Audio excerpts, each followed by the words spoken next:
taxes was waiting around for your taxes to be done, which led to worrying about not getting any money back. Now Taxes is matching with a TurboTax expert who can do your taxes in a day to get you up to $4,000 fast with a refund advance loan. Now this is Taxes. Intuit TurboTax. Get an expert now on TurboTax.com. Expert filing only available with TurboTax Live Full Service. Refund advance has $0 loan fees and 0% APR. Refund advance loans may be issued by First Century Bank, N.A. or Web Bank. Terms apply. Subject to approval. You're listening to LSU Daily with Matt Musso, your home for all things LSU sports. Off and running here on another edition of LSU Daily. Welcome in and glad to have you along for the ride. Thank you for being here. We have plenty to get to revolving around LSU football and the transfer portal. Some more honors and one notable snub coming for LSU baseball. Classes, of course, start today for the spring semester over at LSU. So with that, we inch closer to the start of spring practice for the baseball team, or preseason practice, closer to the start of the season, closer to spring practice for football. You have all the mid-year enrollees officially now on campus. So it's a very busy day over there on campus for the Tigers, and we're going to have you covered here just about with all of it as we get closer to those milestone things. Oh, and the LSU men's basketball team got blown out again at Ole Miss. That's all I'm going to say about that. They're 0-3 in the league, now 5 losses on the season. It's only going to get, it's going to get worse before it gets better there with the gauntlet that they have coming up their next 4 games. So they lost again, and we're going to leave it at that when it comes to LSU basketball today. Anyway, go ahead, subscribe, share, like if you have not already. Greatly appreciated. Follow me on social media if you have not already as well. You can, of course, Twitter X at Musso Matthew, Facebook, Instagram at Matthew Musso1. All of that is greatly appreciated. All right, let's go ahead and get started. LSU football, they added another one over the weekend, one that we've talked about and one that is really, really big. So this is Transfer Portal Edition number 15 for LSU, and it is former Texas A&M tight end Donovan Green. When you look at tight end, it's a spot where LSU definitely needed another body, right? Just a quick recap. Mason Taylor off to the draft. Kamorian Pimpton entered the transfer portal. He's off to the next chapter in his college career. Trades Green was your lone returning tight end from your primary guys from 2024. You needed more than that. Behind him, you had Giovanni Peterson, who was a former walk-on, got a scholarship in 2023, but that was really it. You had a couple other walk-ons, but Peterson was the one that everybody talked about because he's the one who got, earned the scholarship. You needed more than that. Okay? Well, you look to your recruiting class. You have J.D. LaFleur coming in out of Sulphur, 4-star guy, highly touted tight end, of course, son of David LaFleur, former LSU Tiger and Dallas Cowboy. Everyone understands the legacy there. He's coming in for the class of 2025. Okay, you need more than that. You go out in the transfer portal, you get Bauer Sharp from Oklahoma. Fantastic get. That's a guy who can come in and start day one, immediate impact, plug-and-play guy for LSU. Awesome. But again, that leaves you with Bauer Sharp, a rising sophomore in Trades Green, who acquitted himself quite nicely in the bowl game, and you feel good about him going forward. Then a true freshman in J.D. LaFleur, and then your former and current walk-ons. You needed more. Donovan Green fills that need now. Is Donovan Green going to come in and be a plug-and-play, day one, immediate guy? No, he's not. But I love this get for a few reasons, and it's what he does bring to you. So, a refresher, if you do not remember when we talked about Green when he had scheduled his visit to LSU. Here's your refresher. Donovan Green was a former 4-star standout tight end, the number 6 tight end in the country, and a top 150 overall player in the country per on 3 for the class of 2022. He had offers from just about anybody you could want to be on an offer list. He chose home state, Texas A&M. Spent 3 seasons there. As a freshman in 2022, played in 10 games, started 4, caught 22 balls for 233 yards and 2 touchdowns. Was really expected to take the next step moving into his sophomore season, but tore his ACL in fall camp, missed that entire year.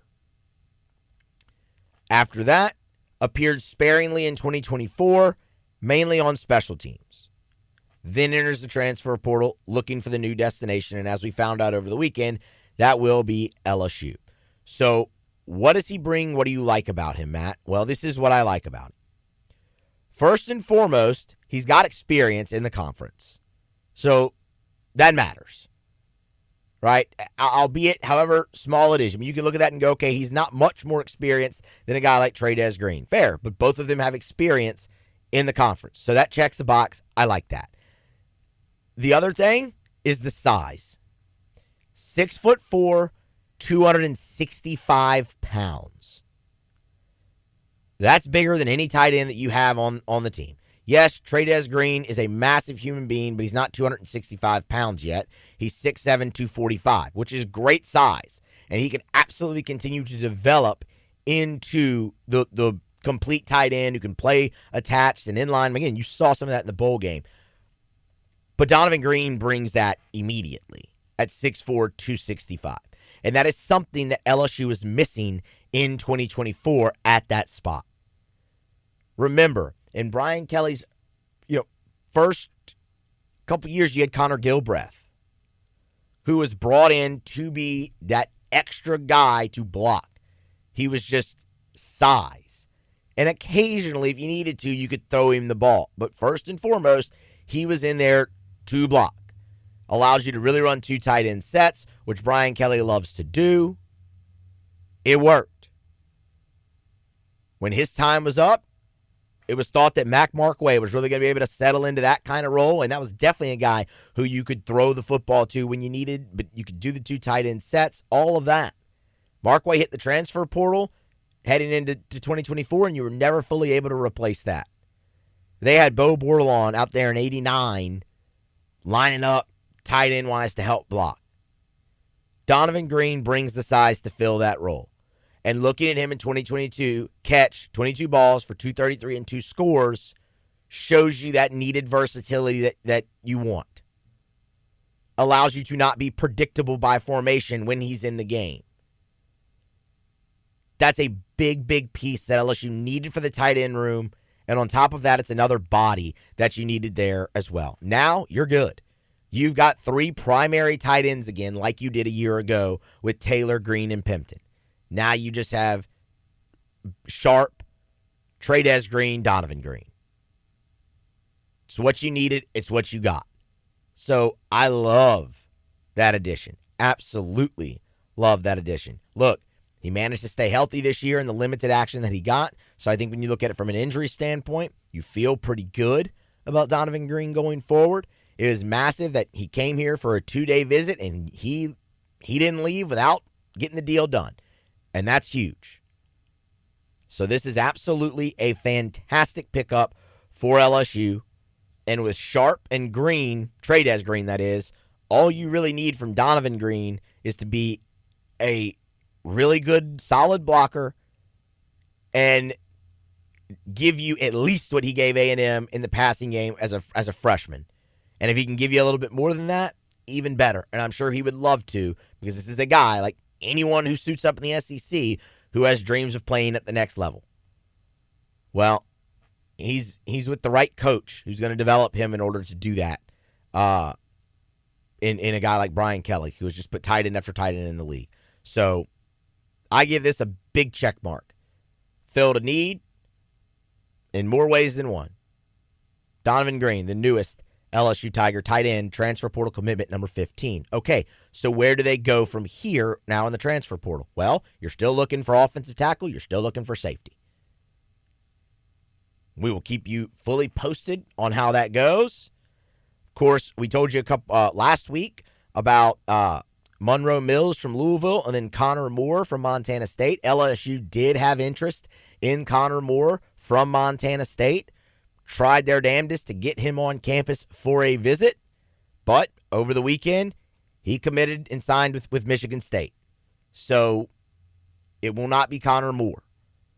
And Michigan State, they did one heck of a job in that recruitment.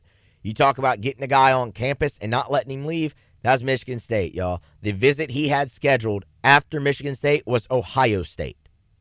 And he canceled that. Committed to the Spartans. So It won't be Connor Moore, but those are still the two positions that you're looking for. Safety first and foremost. Safety is the most dire need for LSU still. And you need a starter, plug-and-play, day one guy. You had Tamarcus Cooley on campus last week. It seemed the visit to go very well, but he did leave and take his other visits. So we will see how that goes. I believe after he left LSU, he went to Kentucky.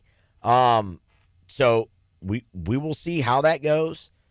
As of the time of this recording, he has not committed anywhere else. So that very much still open and would be a huge get for LSU.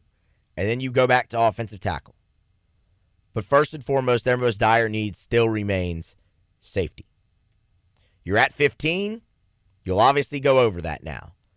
I would think 16, 17, probably that range where you're hoping to finish out here for LSU. But at 15, Donovan Green, the newest addition to LSU's number 1 ranked portal class here for 2025. All right. Switching gears. LSU baseball. As we said, we are inching closer and closer to opening day. That is set for February 14th, Valentine's Day. LSU will host Purdue-Fort Wayne, the first of 3 to kick off the season against Purdue-Fort Wayne. On Monday, you saw another preseason poll released. It's the premier preseason poll in college baseball. That, of course, from our guys over there at D1. If you're not following Kendall Rogers, Aaron Fitt, all those guys over there, you just aren't a college baseball fan because they do it better than anybody. When you look at the top 25, there are 8 SEC teams. 4 of those 8 are in the top 5. The Texas A&M Aggies, number 1 in the country. You're going to see that more and more as we get closer to first pitch. That's a team that returns just about every key piece, including J-Slav Ulett, from the national runner-up team a year ago. LSU will have to travel to College Station this season in what has the chance to be the marquee series of the entire year in the regular season. LSU checked in at number 3. So your Fighting Tigers, number 3 in the country per D1 Baseball's preseason top 25. That goes along with the number 2 ranking they received a week ago from Perfect Game. So far, consensus top 3 for LSU. You'll have a few more polls to come out. The reigning national champion, Tennessee Volunteers at 4, and the Arkansas Razorbacks. DVH, man, he's always got a solid club. That will be no different this year up in Fayetteville. Round out the top 5 at 5. So A&M, LSU, 1-3. Tennessee, Arkansas, 4-5. In the top 10, just to round it out, Georgia is at 8. Florida is at 10. You have to go to 16 to find the next SEC team. That is Tim Corbin and the Vanderbilt Commodores. Jim Schlossnagle, the new head coach at Texas, has his Longhorns ranked 19 preseason in year number 1, and that is your 8 teams in the top 25 for the SEC. Focusing more in specifically on LSU, what we also saw were the lists, the preseason list from Perfect Game be rounded out. Their top 100 juniors, and then their seniors list as well. LSU well represented, but one notable snub for the Tigers that we will get in here momentarily. When you look at the juniors list, 5 LSU players listed in Perfect Game's top 100 juniors. They are right-handed pitcher Chase Shores checks in at number 20. And, of course, Shores will be extremely interesting. He's coming off of Tommy John. That elbow injury sidelined him on March 31st, 2023. He had appeared in 7 games, made 4 starts. Remember the last time we saw him as a true freshman, he was helping close out the game against Tennessee to help LSU clinch that series. It was an awesome outing there. You might remember he had a sub-1 ERA in those 7 games as a freshman in 2023. So, look, Chase Shore's absolutely right up there to be your number 1, your ace, your Friday night guy. I just will say it again. I caution you. Give it some time. It's going to take him a minute to reacclimate to college baseball. He's been out since March 31st of 2023. That's a long time. He just got back on a mound in scrimmage format in the fall. He will be very, very good for LSU in 2025, but it might take a little bit. Infielder Danny Dickinson, number 34, a transfer from Utah Valley, 369 career average, 27 career homers. This is the guy who potentially could play his way into the first round of this summer's draft. Left-handed pitcher Connor Ware, number 60. Y'all, Connor Ware is awesome. JUCO transfer, had arguably the best fall of any pitcher on LSU's team. Lefty, can get it up into the mid-90s, but it's definitely going to sit low 90s. Has some pretty nasty breaking stuff and off-speed as well. That's a guy who could fill multiple roles for LSU. Starter, high-leverage reliever. He could really pitch anywhere in your bullpen. Connor Ware is going to be a X factor for LSU in 2025. Right-handed pitcher Jacob Myers checks in at number 81. Of course, you'll remember him. He came from Nichols. The thing is, the stuff plays, but the walks have been plentiful, and they were again in the fall. He is one of the guys I am most interested to see in the preseason if he's cured that walk issue. If not, it's going to be hard for him to break into a meaningful role for LSU. You have to be able to come in and throw strikes. So we'll get eyes on him again in the preseason. And again, I'm very excited. The fifth guy is right-handed pitcher Anthony Ianson. He's number 87. Ianson, of course, transferred from UC San Diego this past summer. All Big West guy. 6-2 mark, ERA just over 3. You're looking at big-time mid-90s up to upper 90s stuff. Profiles definitely as a starter. 14 appearances a season ago. 9 of those starts. Sub 200 average against. He was awesome. A member of Team USA, the collegiate team. Definitely a candidate to be in the starting rotation, and I would imagine it's before the season is over, he will break in. That's a guy who is he's got everything that you could want if you're LSU and you're looking for the profile of a starting pitcher in the SEC. You might notice one name that wasn't mentioned there was Jared Jones, and that is just a gross omission, I should say. There is no way around it. And look, I understand the whole, if you're going to put someone on a list, you have to take someone off. I don't care. I can find somebody on that list of 100 juniors that Jared Jones could replace. I'm not going to sit here and tell you Jared Jones is the best junior in the country. I'm not going to tell you he's top 10. I'm not even telling you he's top 25 or top 50. He is absolutely one of the top 100 juniors in college baseball. This is a guy who, for 2 years, playing in the SEC, has hit 300 for his career with 42 home runs, 104 RBI in his career. Oh, by the way, he's fielded 990 over at first base. There's not 100 players in this country who are juniors with a resume better than that. There just isn't. I'm sorry. If you get down to splitting hairs with certain guys, I'm taking the guy who's a career 300 hitter, playing in the SEC, with 42 career homers over 2 years, a chance to hit 30 this season, and I think will, over 100 career RBIs and a 990 fielding percentage. If I'm splitting hairs, I'm going with that guy because of who he's done it against. And you could look at it and say, oh, his batting average in SEC play. Okay, fine. But here's what I'm going to say. Even with that, it hasn't been bad enough to where he has dropped below 300 for his career. And you saw improvement there in 2024, and you will again in 2025. So Jared Jones snubbed there. Fine. Whatever. You want to know what Jared Jones is going to do in 2025? Well, I can tell you. He's going to hit a lot of home runs. He's going to hit 300 because this is what he's done both years.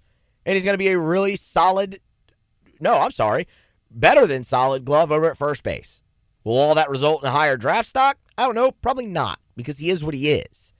But what he is a damn good player, and he's a guy who has a chance when he gets in the right system at the next level to make it up to the big leagues. And he's absolutely one of the top 100 juniors in the country. That's negligence, in my opinion, on Perfect Game. Last but not least, the seniors for LSU. Just 2 of them named to Perfect Games. Top 75 seniors. They are catcher Luis Hernandez, and then shortstop Michael Braswell. Hernandez, number 6 by Perfect Game. That's a guy, he slots into potentially definitely being a designated hitter for LSU. Transferred in from Indiana State, if you remember, a really good Indiana State club. Hit 359 a season ago with 14 doubles and 23 homers. He can also play first base. He played first base, catcher, and DH. So, I mean, that's a guy who they got him for the bat, and they're going to find a spot for him, and DH really figures to be that spot. Member of the Puerto Rican national team, just a really, really great bat and a player who's going to contribute for LSU. And then, of course, Michael Braswell, who you know is going to be an LSU starting lineup, just where. He was LSU's shortstop a season ago. That was in flux a little bit here in the fall. You saw Stephen Milam get a lot of those reps over at short. You saw Braswell get plenty over at third and second base, but that's a guy who's going to play somewhere on LSU's infield, whether it be short, third, or second, and really came on strong, man, at the end of the season. Hit 381 in the Chapel Hill Regional with a homer and 3 RBI. Also scored 5 times. Also hit 381 in the SEC tournament with 2 homers. So you look down the stretch, Michael Braswell was one of the best and most clutch bats. Remember, he had the game-winning 2-out RBI single against South Carolina in the SEC tournament. That put LSU into the semifinal rounds where they would play South Carolina again and win that game as well. So just you look at LSU, it might not be the biggest veteran presence in terms of seniors, but they have a great mix throughout this club of guys who are going to contribute. I mean, look at a guy like Josh Pearson in his final year at LSU coming up. That's you can't get more leadership than a guy like that, even if it's just by example. So you look at LSU, you look at the mix they have, it's a good one. Now, do they all understand what they're playing for? How quickly can the team come together where they figure out the right lineup and things of that nature? That's the question. And that's going to determine how good this team actually is. I've said it every time we've talked LSU baseball. I'm going to say it every time that we do. If they come together quickly and they get this thing figured out, they will be in Omaha with a chance to make a deep run. If not, it could be a bit of a grind for LSU at times this season, like it was last year. That's life in the transfer portal these days. All right, that's going to wrap it up here for today. Subscribe, share, like, follow me on social media. Appreciate everybody for listening and being here, and hope that you're here next time for more on LSU Daily.